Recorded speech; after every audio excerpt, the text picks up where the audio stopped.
بسم اللہ الرحمن الرحیم۔ آپ صلی اللہ علیہ وسلم کی لائف سے ایک اور ویڈیو، اور ویڈیو شروع کرنے سے پہلے چینل کو سبسکرائب کر دیں، کیا ہوا ہے تو بیل بٹن دبا دیا کریں، کیونکہ سبسکرائب تو آپ لوگ کر لیتے ہیں، وہ بیل بٹن نہیں دباتے تو نوٹیفیکیشن آپ لوگوں کو ملتا نہیں ہے اور ویڈیو کا آپ کو پتہ نہیں چلتا، اسکپ ہو جاتی ہے۔ اور جو آپ سے سنتوں سے ریلیٹڈ ویڈیوز ہوتی ہیں اس کو اینڈ تک پورا دیکھا کریں تاکہ کوئی بھی سنت آپ لوگوں سے مس نہ ہو، ٹھیک ہے۔ آج کا جو کانٹینٹ ہے وہ بیماری علاج، یعنی بیماری کا علاج کرنا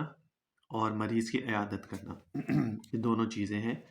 اور اس میں سنت عمل کیا ہے اور کون سی دعا ہے وہ میں آپ لوگوں کو بتا دیتا ہوں۔ بیماری میں دوا اور علاج کرانا مسنون ہے، سنت عمل ہے، کروانا چاہیے۔ یہ نہیں سوچنا چاہیے کہ یار قسمت میں ہوگا تو جب ہوگا خود ہی ٹھیک ہو جائیں گے، یہ تو پھر جاہلوں والی بات ہوتی ہے۔ اللہ تعالیٰ نے اسباب ہر چیز کے رکھے ہیں نا، تو اس کو استعمال بھی کرنا چاہیے، اس میں کوئی گناہ نہیں ہے۔ علاج کراتا رہے، مگر بیماری دوائی کھا رہا ہے لیکن انسان کی نیت یہ ہونی چاہیے کہ اللہ مجھے ٹھیک کریں گے، یہ اصل ہے۔ کلونجی اور شہد کے ساتھ علاج کرنا سنت ہے، آپ صلی اللہ علیہ وسلم اس کے بارے میں حدیثیں بھی ہیں، تو اس کا عام روٹین میں بھی استعمال ضرور رکھا کریں۔ آج کل سردیوں میں زیادہ کیا کریں، اور اس سے یہ کہ بہت ساری چیزیں جو ہے نا اندر ہی اندر وہ ٹھیک ہوتی رہتی ہیں اگر شہد اور کلونجی کا انسان استعمال کرتا رہے تو۔ اچھا، آپ صلی اللہ علیہ وسلم نے فرمایا کہ ان دونوں چیزوں میں اللہ تعالیٰ نے شفا رکھی ہے، ان دونوں کی تعریف میں بہت سی حدیثیں بھی آئی ہیں، کلونجی اور شہد کے بارے میں۔ علاج کے دوران نقصان پہنچانے والی چیزوں سے پرہیز کرنا چاہیے۔ اپنے بیمار بھائی کی عیادت کے لیے جانا سنت ہے، کسی کی عیادت کے لیے جانا سنت ہے۔ آپ صلی اللہ علیہ وسلم کا ارشاد ہے، عود المریضہ، مریض کی عیادت کرو۔ اور حضرت جابر سے مروی ہے کہ مرضت مرضاً فآتانی النبی صلی اللہ علیہ وسلم یعودنی الی آخری۔ اور حضرت جابر فرماتے ہیں کہ میں بیمار ہو گیا تھا، حضور میری عیادت کے لیے تشریف لائے۔ بیمار پرسی کر کے جلد لوٹ آنا سنت ہے، یہ بڑا مسئلہ ہے۔ انسان عیادت کے لیے تو جاتا ہے، پھر ہاسپٹل ہو یا گھر ہو وہاں پہ پھر بیٹھ جاتا ہے، بیٹھ کے پھر وہاں پہ چائے وغیرہ چلتی ہے، پھر وہ کچھ کھانے کے لیے سامنے رکھ دیتے ہیں۔ یہ اتنی لمبی کہانی نہیں ہونی چاہیے، اس سے کیا ہوتا ہے بعض دفعہ مریض جو ہے نا وہ تکلیف میں ہوتا ہے، منہ سے تو نہیں بولتا، اور لیکن اندر ہی اندر وہ تکلیف میں ہوتا ہے، اب وہ شرما شرمی میں۔ تو جو عیادت کے لیے جائے نا اس کو یہ سوچنا چاہیے اس چیز کا کہ آپ جائیں، طبیعت کا پوچھیں، ٹھیک ہے، اور اس کو تسلی دیں کہ یار جلد ٹھیک ہو جاؤ گے، پریشان نہ ہو، بس یہ کریں 5 منٹ بیٹھیں اور پھر وہاں سے اٹھ جائیں۔ یہ ضروری نہیں ہے، نہ اس کو برا لگے گا کہ 5 منٹ کے لیے بیٹھا اور چلا گیا۔ یہ ضرور برا لگ جائے گا اگر آپ وہاں پہ 1 گھنٹہ بیٹھیں گے اور وہ ایک ٹائم پہ آ کے وہ بالکل ہی آپ سے تنگ آ جائے گا، لیکن منہ سے نہیں بولے گا، تو اس چیز کا انسان کو خود خیال کرنا چاہیے۔ بیمار کرسی کر کے جلد لوٹ آنا سنت ہے، کہیں تمہارے زیادہ دیر تک بیٹھنے سے بیمار ملول رنجیدہ نہ ہو جائے یا گھر والوں کے کام میں خلل نہ پڑے، کیونکہ بعض دفعہ ایسا بھی ہوتا ہے نا کہ ایسی جگہ بیٹھے ہوتے ہیں کہ جہاں پہ آنے جانے کا راستہ ہوتا ہے گھر والوں کے لیے، تو وہ آپ کی وجہ سے پھر وہ بھی تنگ ہو رہے ہوتے ہیں، تو اس چیز کا خیال رکھنا چاہیے۔ بیمار کی ہر طرح تسلی کرنا مسنون ہے، اس سے یہ کہے کہ انشاءاللہ تم جلد ٹھیک اچھے ہو جاؤ گے، خدا تعالیٰ تو بڑی قدرت والے ہیں۔ کوئی خوف یا ڈر پیدا کرنے والی بات، بیماری یا اس طرح کی باتیں اس سے نہ کریں، ٹھیک ہے، اس کو بس تسلی دیں تاکہ وہ اس چیز سے تھوڑا اس کو ریلیکس ہو اور وہ پھر اچھا ہو جائے۔ جب کسی مریض کی عادت کریں تو اس سے یوں کہیں، لا بأس طہور انشاءاللہ، لا بأس طہور انشاءاللہ،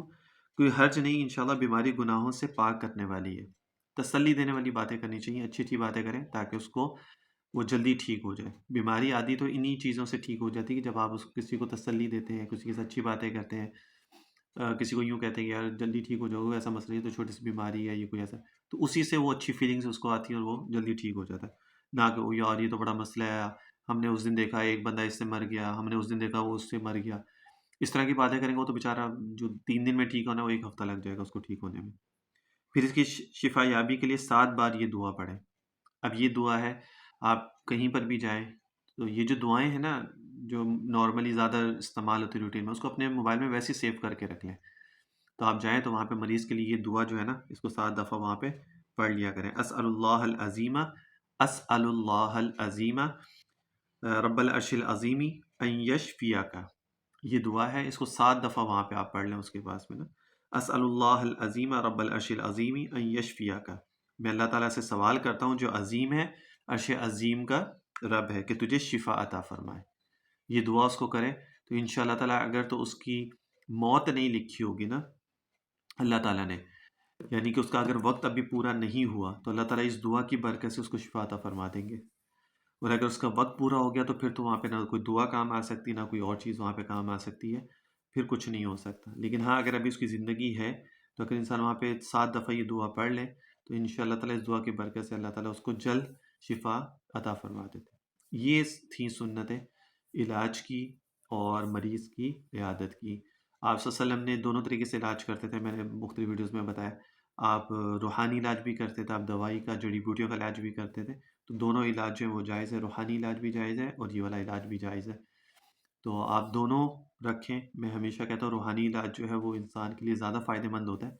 دوائی سے انکار نہیں ہے، دوائی بھی لینی چاہیے، لیکن روحانی علاج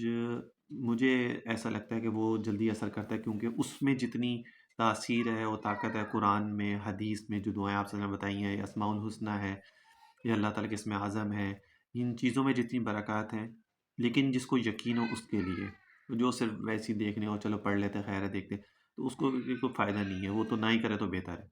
ہاں، جس کو یقین ہے کہ یار میں جو کر رہا ہوں، اور صبر پیشنس رکھے کسی بھی چیز کے لیے۔ اب اگر کسی آپ کوئی بیمار ہے اور بیماری کے لیے اگر آپ کوئی عمل شروع کرتے ہیں، ٹھیک ہے، تو آپ اس کے اندر پیشنس رکھیں، یار میں 3 4 دن 5 دن صحیح ہو جائے، وہ 2 دن صحیح نہیں ہوا تو وہ کہتا ہے یار چھوڑو میں تو دوائی کھا لیتا ہوں، ٹھیک ہے نا، یا چھوڑو یار اس سے تو فائدہ ہی نہیں ہو رہا، اس کو پڑھنا ہی رہنے دو میں تو تنگ آ گئی۔ یہ جب چیزیں کریں گے نا تو پھر وہ چیز کبھی بھی آپ کو فائدہ نہیں دے گی۔ یقین تو مسٹ ہے، یقین کے بغیر تو کوئی کام ہی نہیں ہے، تو یہ کریں ان شاء اللہ تعالیٰ، اس سے بہت فائدہ ہو جاتا ہے۔ صلی اللہ علیہ وسلم تسلیما کثیرا کثیرا۔